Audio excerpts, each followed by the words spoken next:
하나님이 함께 하십니다. 하나님이 함께 하셔야 됩니다. 하나님께서 함께 하지 아니하시면은 우리는 아무 소용이 없습니다. 나무 둥그리가 있는 것처럼 그냥 그렇게 살아갑니다. 그러나 하나님이 함께하는 삶은 우리에게 변화가 옵니다. 우리의 심령이 변화가 오고 육신의 변화가 오고 삶의 변화가 옵니다. 그 변화의 역사가 오늘 이 자리에 있는 여러분에게 임하기를 주의 이름으로 축복합니다.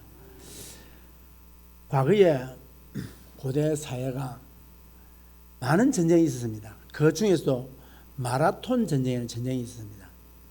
이 마라톤 전쟁은 뭐냐니까 고대 아테네 도시, 다시 말해 그리스라고 하는 그런 그 헬라 지역에 있던 도시 국가들이 모여서 한 나라가 된 그리스입니다. 그런데 거기에 아테네라고 하는 전 도시가 있습니다. 이 도시가 있었는데 이 도시가 어느 날 그 당시에 페르시아라고 하는 대제국가 전쟁을 칩니다. 왜냐하면 페르시아가 제국을 이루고 있는데 그 페르시아에 대적하는 반란을 일으키는 나라들이 있었습니다. 그런데 이 아테네가 그 페르시아에 대적을 하는 그런 반역 세력에다가 지원을 해줍니다. 이것을 안 페르시아 제국의 왕이 아테네를 그냥 두서는 안 되겠다. 그래서 군사를 이끌고 전쟁을 치는 곳이 되니까 마라톤이라고 하는 평지에서 두 나라가 맞서게 됩니다. 아테네는 도시국가입니다. 조그마한 도시국가고, 그래서 아테네에서 온 군사가 9,000명이었어요. 그리고 페르시아가 몰고 온 군사는 3만 명이었습니다. 그런데 아테네 밀티아데스라고 하는 장군이 있었는데 이 장군이 전략을 어떻게 짰는가 하니까 지금 페르시아 대제국이 3만 명의 군사가 이리 올 때에 이 장군은 전략을 어떻게 하는가, 옆으로 이렇게 줄을 서서 원형을 만들기 시작합니다. 그러니까 이게 지금 페르시아 제국의 군사들이 이 폭탄을 들어오게 되는 거예요. 그래서 그 전쟁을 9,000명이 그 전쟁에서 대성을 거둡니다. 지금 전쟁터에 나간 아테네 도시에서 이 마라톤이라는 지역까지 거리가 약 42km 좀 넘는 그런 지역입니다. 이 지역에서 전쟁을 치는데 아테네에 있는 그 사람들이 자기의 아들, 자기의 남편을 보낸 그 가족들이 얼마나 걱정이 되고 염려가 됐겠습니까? 혹시나 전사나 했지 않았을까? 우리나라가 어떻게 됐을까? 이 적은 숫자 가서 그 대제국의 군대를 이길 수 있을까? 하고 걱정하고 염려하고 있는데 이때에 한 병사가 마라톤에서 전쟁에서 아테네가 승리했다는 것을 소식을 알리기 위해서 그 42km가 넘는 그 거리를 달려서 옵니다. 달려서 와서 아테네 도시에 와서 이야기합니다. 헐떡거리면서 우리가 아테네가 승리했어, 우리가 이겼어, 그 말 한마디 남기고 그 자리에서 죽습니다. 왜? 자기 생명을 아깝게 생각하지 아니하고 이 소식을 기대하고 있는, 다시 말해서 아테네에 있는 사람들이 적을 포로로 몇 명 잡았느냐, 또 성전물이 전과가 뭐냐, 그걸 기대하는 것이 아니라 우리가 패느냐 우리가 이기느냐, 우리가 만약에 이기지 못했다면 그 모든 것이 무슨 소용이 있겠습니까? 그래서 그 병사가 와서 우리가 이겼다 하고는 그 자리에서 숨을 거두고 생을 마감을 합니다.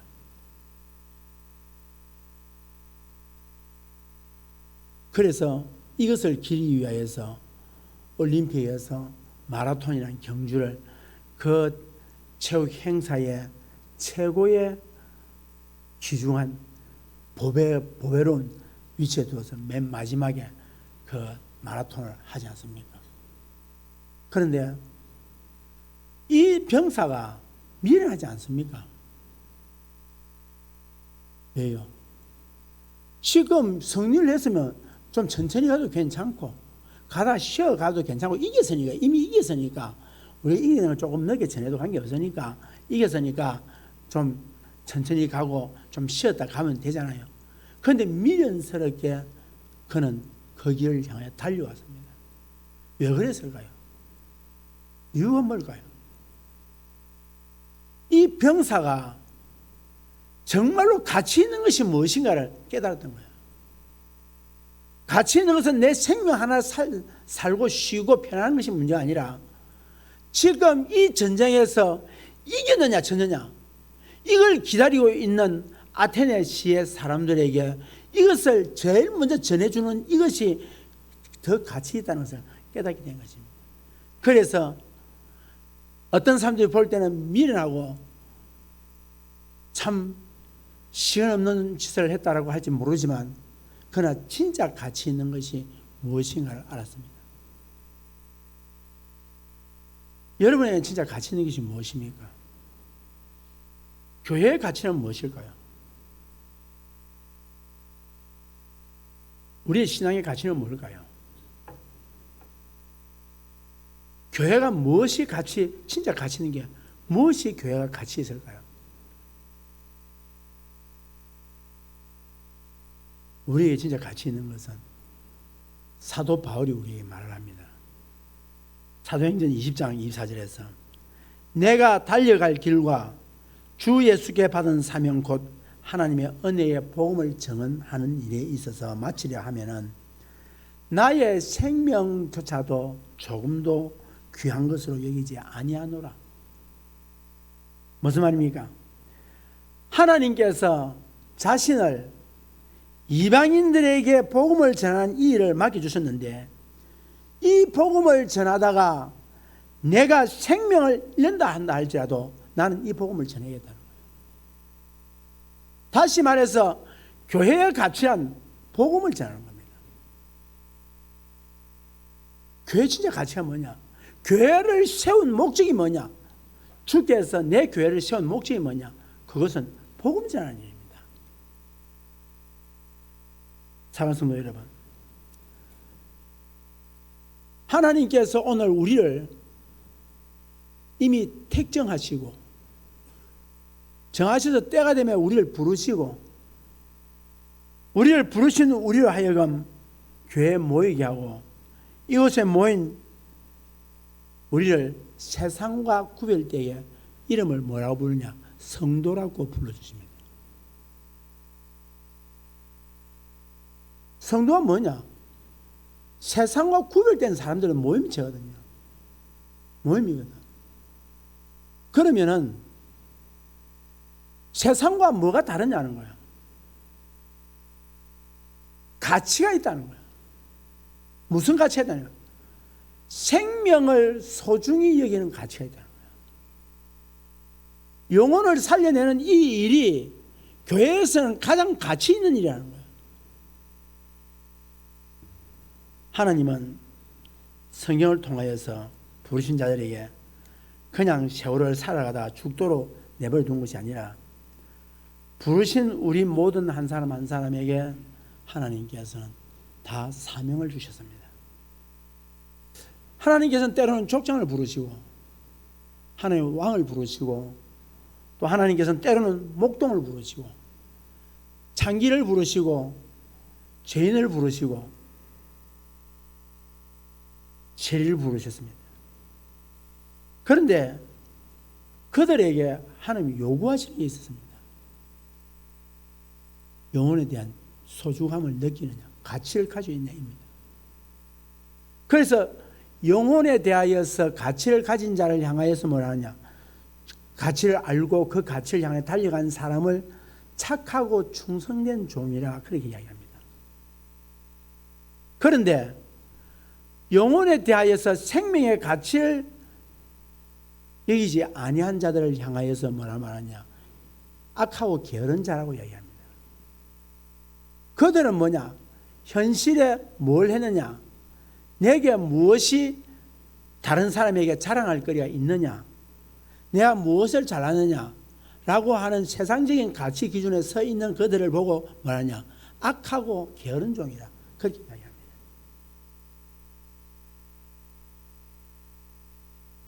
구원받은 백성들에게 공통적으로 주신 사명이 뭐냐, 땅끝까지 이르러서 내 증인되라 그랬어요. 성령을 왜 주냐, 예수님께서 이렇게 말씀하세요. 성천하기 직전에 저들에게 이 말씀을 하세요. 아버지께서 내 이름으로 보내실 성령 그가 너희들 오기 전까지, 오실 때까지 이 성을 떠나지 말고 기도하고 있으라. 성령이 오실 것이다. 내 이름을 보내실 성령이 오실 것이다. 그렇게 말합니다. 그런데 주님께서 그러면 이 성령이 왜 왔느냐는 거예요. 1장 8절에 말씀하세요. 사도행전 1장 8절에 말씀하세요. 오직 성령이 너희에게 임하시면 너희가 권능을 받고 예루살렘과 온 유대와 사마리아와 땅끝까지 이르러 내 증인이 되라 그랬어요. 증인은 순교자입니다. 죽으라 이 말. 뭐 하다가 사람 살리다가. 디모데전서 4장 1절 2절에 하나님 앞과 살아있는 자와 죽은 자를 심판하실 그리스도 예수 앞에서 그가 나타나실 것과 그의 나라를 두고 엄히 명하노니 너는 말씀을 전파하라. 때를 얻든지 못 얻든지 항상 힘써라. 범사에 오래 참음과 가르침으로 경책하며 경계하며 권하라 라고 말씀합니다. 마가복음 16장 15절에서 예수님의 명령입니다. 너희는 온 천하에 다니며 만민에게 복음을 전파하라. 디모데전서 2장 4절에 하나님은 모든 사람이 구원을 받으며 진리를 아는 데 이르기를 원하노라. 하나님의 소원이 세상에 있는 모든 사람들이 다 진리를 아는 데 이르기를 원한다. 이 말씀을 하고 있습니다. 그만큼 하나님께서는 영혼에 대한 사랑을 하나님께서는 그렇게 기뻐하십니다. 그래서 하나님이 얼마나 영혼을 사랑하시는가 하면 당신의 독생자 예수 그리스도를 이 땅에 보내어서 우리가 죄 가운데에서 진노와 저주를 받아서 영원히 죽어 멸망받을 수밖에 없는 우리를 살려내기 위하여서 이 땅에 보내서 우리의 죄를 대신해서 십자가에 매달아주고 그곳에서 죽게 하셨습니다. 왜? 내 죄 때문에, 내가 죄 때문에 저주받고 죄 때문에 진노받고 죄 때문에 멸망받을 수밖에 없기 때문에, 그래서 우리에게 예수 그리스도를 보내어서 우리로 하여금 그를 믿음으로 말미암아 영생을 얻는 자리에 이르게 하기 위해서 우리에게 예수 그리스도께서 이 땅에 오신 것입니다. 오늘 말씀을 통하여서 우리가 살펴볼 것은 뭐냐니까, 하나님께서 예수님께서 이 말씀을 통하여 우리에게 주신 게 뭐냐, 너 영혼에 대하여 불쌍한 마음이 있느냐, 이 질문을 우리에게 던지고 있습니다.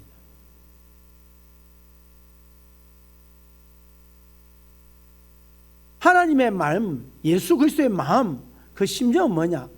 영혼에 대한 불쌍한 마음이 있느냐는 겁니다. 영혼에 대한 불쌍한 마음이.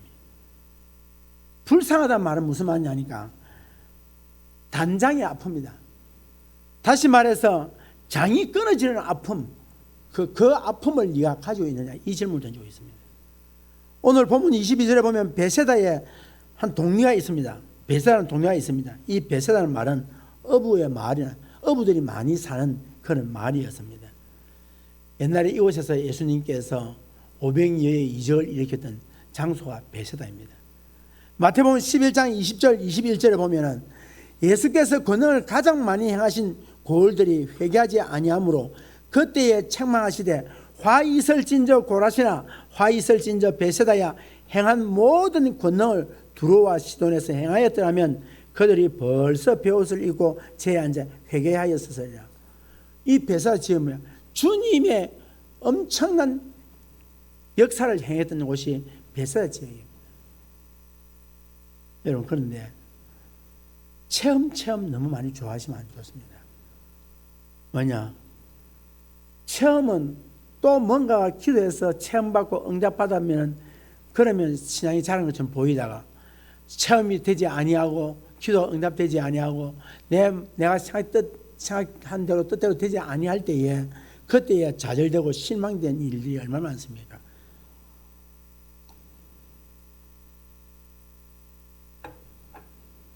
너는 본 걸 믿느냐? 보지 않고 믿는 자가 더 복되다. 체험이 없이 정말로 예수 그리스도가 날 위하여서 십자가에 피 흘려 돌아가셨다는 사실에 진실되게 믿어지는 것, 정말로 오늘 내 가슴 속에 저리도록 믿어지는 것, 이것이 참 믿음인 것입니다. 여러분, 오늘 베세다에서 사람들이 예수님 앞으로 한 맹인을 데려옵니다. 맹인을 데려왔는데 이 맹인이라는 단어가 헬라어로 옴마라고 하는 단어입니다. 그런데 옵달모스라는 단어도 사용하는데 옴마라는 말은 무슨 말인가 하니까 이 땅에 태어나서 살다가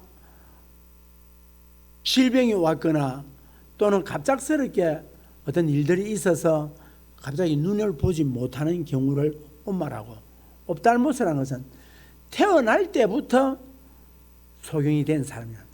그러니까 옴마를 사용해 보니까 이 사람이 보다가 세상에서 눈을 뜨고 세상을 보며 살아가다가 이 사람이 맹인이 되었습니다. 그러니까 여러분 보십시오. 아예 처음부터 못 봤다면은 이 사람 덜 답답했을 것입니다. 그런데 처음에 이 땅에 태어날 때는 보았다는 거예요. 보다가 보지 못하면 얼마나 힘들고 고통스럽겠습니까? 24절에 보니까 그게 증명을 합니다. 뭐 보이느냐 했더니 사람들이 보인다. 또 뭐라 말합니까? 나무 같은 것들이 걸어가는 것이 보인다. 이 사람이 사람이 어떻게 보입니까? 압니까? 나무 같은 것들을 어떻게 압니까? 그러니까 이 사람이 뭔가 하니까 이미 이 사람이 세상에 태어나서 보았다는 겁니다. 그러니까 이 사람이 얼마나 고통스럽겠어요. 얼마나 힘들었겠어요. 지금 이 베세다의 사람들이 지금 이 힘든 이 맹인에 대하여서 모두가 안타까워하는 심정이 동일했다는 겁니다.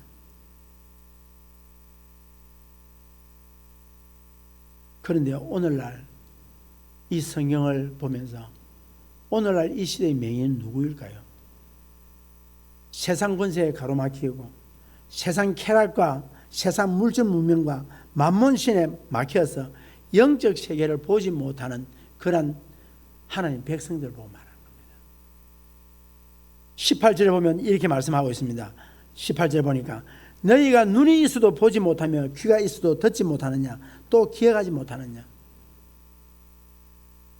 우리가 주의 말씀을 보는데 말씀이 깨달아지고 말씀 앞에서 눈물이 쏟아지고 그 말씀 앞에서 내가 죄인이라는 것을 깨닫고 하나님 앞에 엎드려 회개하느냐.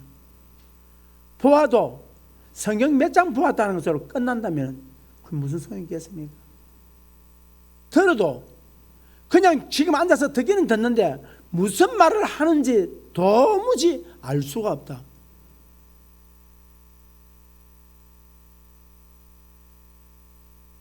그것이 영적 맹인이 아니고 무엇이겠습니까? 맹인 22절에 보니까 사람들이 맹인 한 사람을 예수께 나와 손대시기를 구했다. 여러분, 어떻게 해서 베세다 사람들이 이 맹인을 예수님께 데려가겠어요?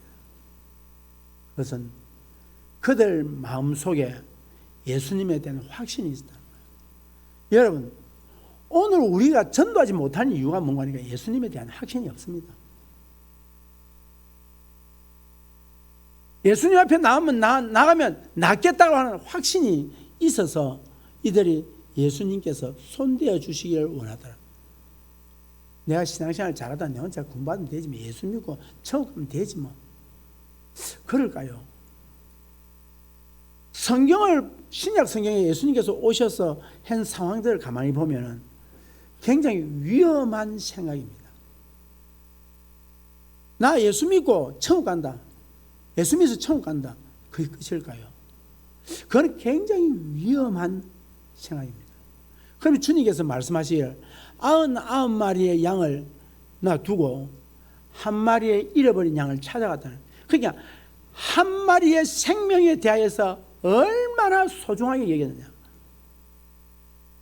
내가 성김을 받으러 온 것이 아니라 도리어 섬기려고 왔다. 주님은 그렇게 말씀하셨어요. 뭘 성이나 말입니까?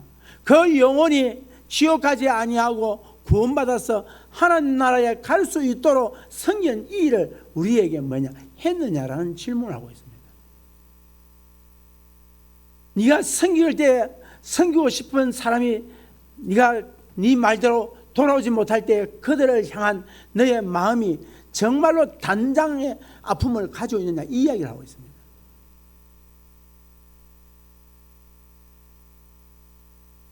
지금 마가복음에는 이 현상들이 많이 나옵니다. 마가복음 5장에 보면은 야이로라고 하는 해당장이 있었습니다. 이 딸이 지금 죽어가고 있습니다. 그런데 지금 내 딸이 하나밖에 없는 이 딸이 죽어가고 있을 때에 예수님께 와가지고 예수님, 내 딸이 지금 병대로 죽어가고 있는데 좀 고쳐주세요. 이러지 아니하고 그 권위가 있고 권세가 있고 그 당시에 대단한 위치에 있던 이 해당장이 예수님 앞에 와서 그 예수님 땅바닥에 주저앉으면서 예수님 발 앞에 엎드리면서 내 딸을 살려달라는 거예요. 그게 뭡니까? 단장이 아픈 거예요. 그 딸을 사랑하는 마음, 불쌍히 여기는 마음, 그런 마음을 요구하고 있다는 거예요. 또 보면 수로보니게 여인이 있습니다. 그 여인에게 있어서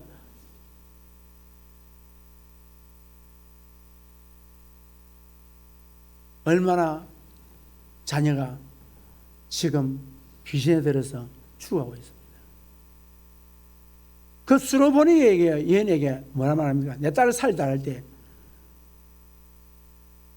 자기 자식에게 주기로 된 음식을 어떻게 계획해 줄 수 있겠냐. 그 소리를 들은 이 여인이 원망하거나 불평 한마디 하지 아니하고 예 맞습니다. 저는 개가 맞습니다.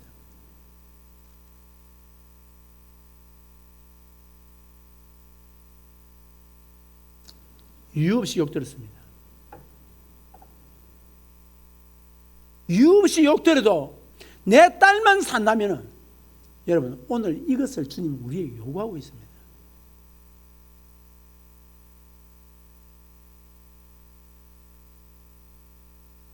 전도하시는 분들 보면은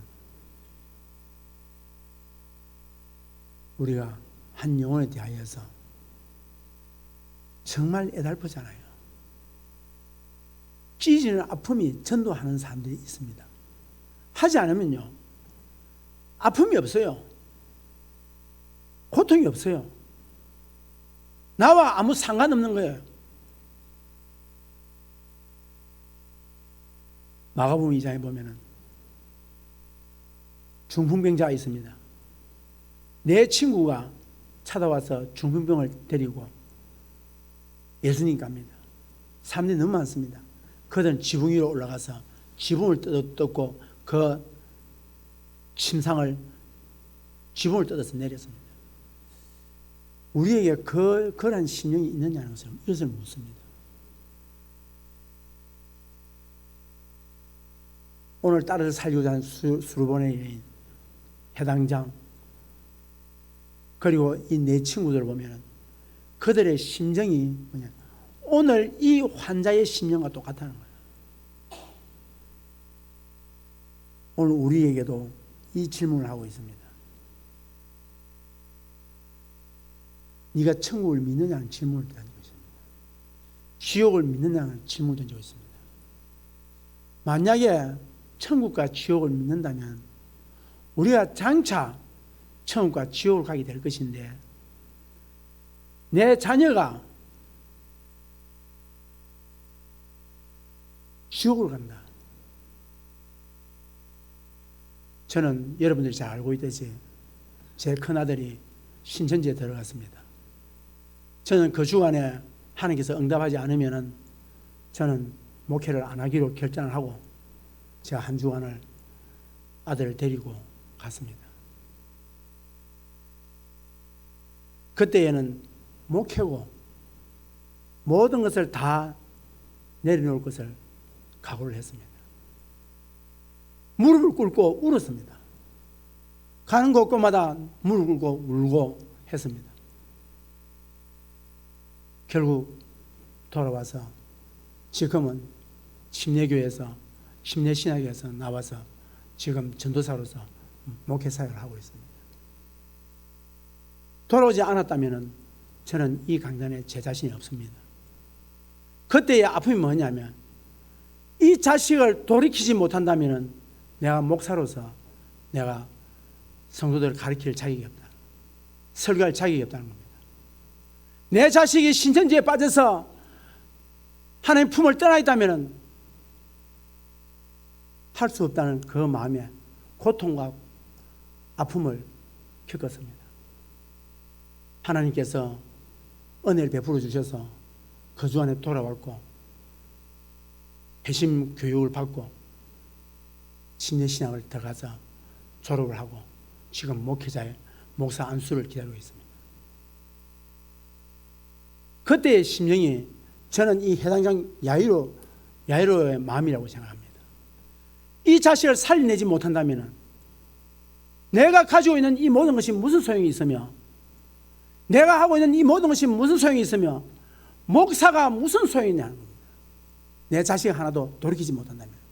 그러나 그가 하나님의 은혜로 돌아와서 지금은 그 목회 사역을 잘 감당하고 있고 지금은 신천지에서 회심하기를 원하는 사람들 교육을 시키고 있습니다.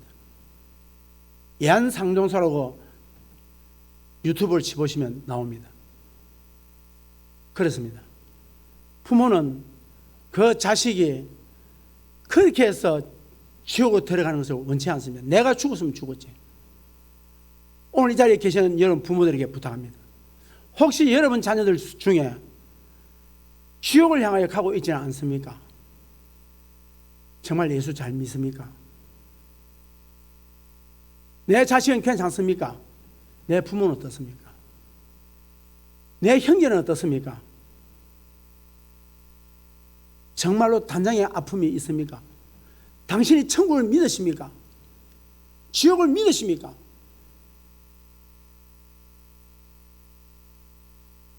만약에 내 자식이 불 속에 앉아 있다면 빨리 나오라고 손뼉을 치고 불 속에 있는 내 자식들을 빨리 구하기 위해서 몸부림치고 살려달라고 몸부림치지 않겠습니까? 너 거기에서 있는 죽는다라고. 그래서 안 되면 부모가 되면 불 속으로 들어가 버립니다.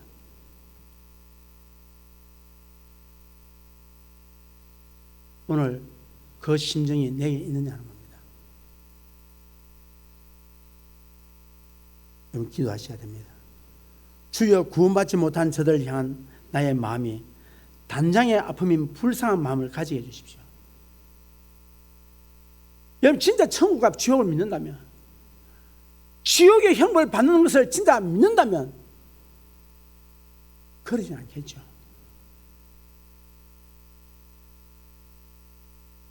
왜 전도해야 됩니까? 사탄에 묶인 영혼을 해방시키기 위해서입니다. 23절을 다시 읽겠습니다. 23절입니다. 다시 읽습니다. 시작.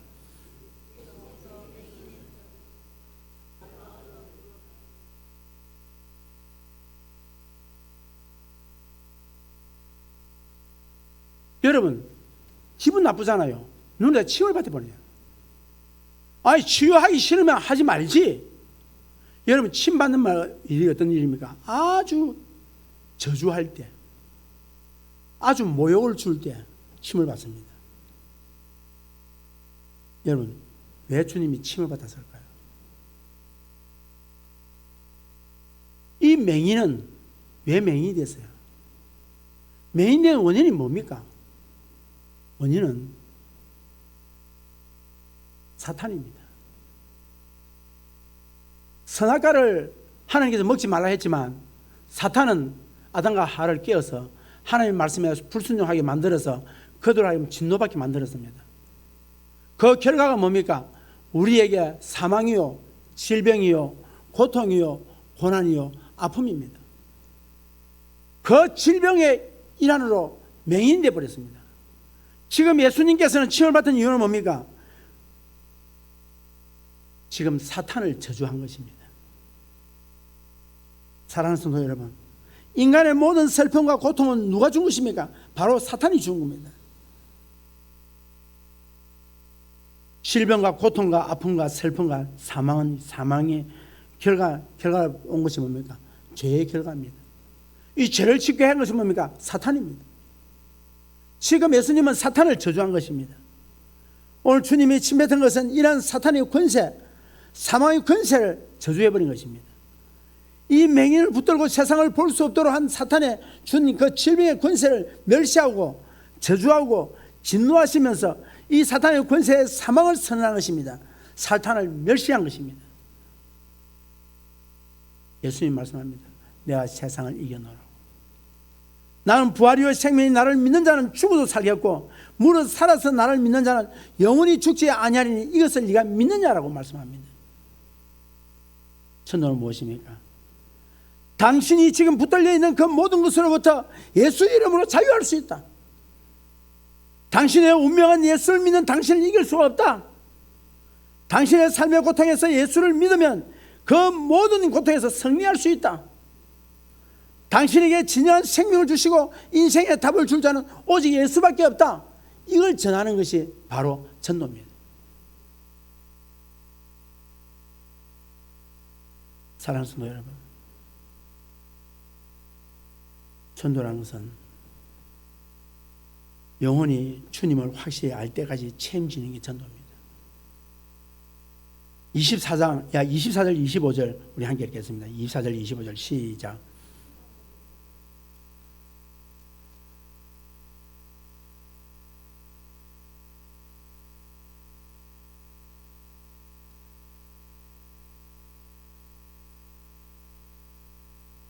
지금 예수님이 언제까지입니까?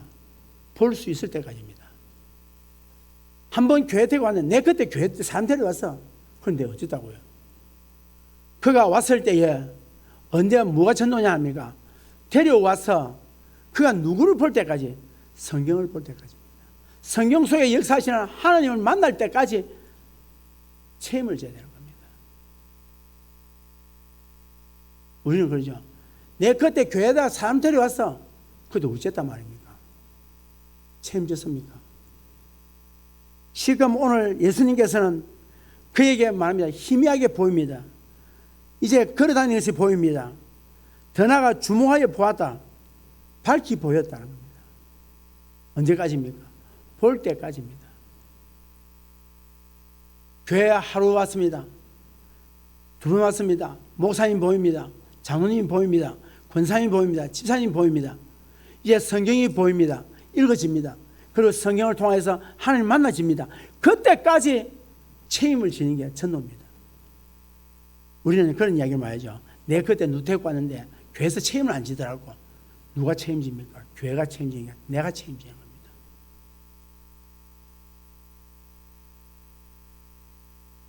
사랑하는 성도 여러분, 여러분에게 가장 가치 있는 일은 바로, 교회가 가장 가치 있는 일은 뭡니까? 영혼 구원입니다. 이 일을 감당하는 자에게 주님이 약속하신 것이 있습니다. 디모데후서 4장 7절 8절. 나는 선한 싸움을 싸우고 나의 달려갈 길을 마치고 믿음을 지켰으니 이제 후로는 나를 위하여 의의 면류관이 예배되었으므로 주 곧 의로운 재판장이 그날에 내게 주실 것이며 내게만 아니라 주의 나타나심을 사모하는 모든 자에게도니라. 오늘 이 자리에 계시는 사랑하는 성도 여러분, 모든 성도들은 신앙의 선한 싸움과 전도를 위한 영적 싸움을 잘 싸워서 주님이 약속하신 대로 주님 오실 때에 의의 멸류관을 받는 여러분 되기를 주의 이름으로 축복합니다. 교회는 영혼 구원하는 것입니다. 교회는 우리끼리 있다가, 우리끼리 먹다가, 우리끼리 살다가, 우리끼리 하다가 그냥 천국 가는 게 아닙니다. 그냥 가십니까?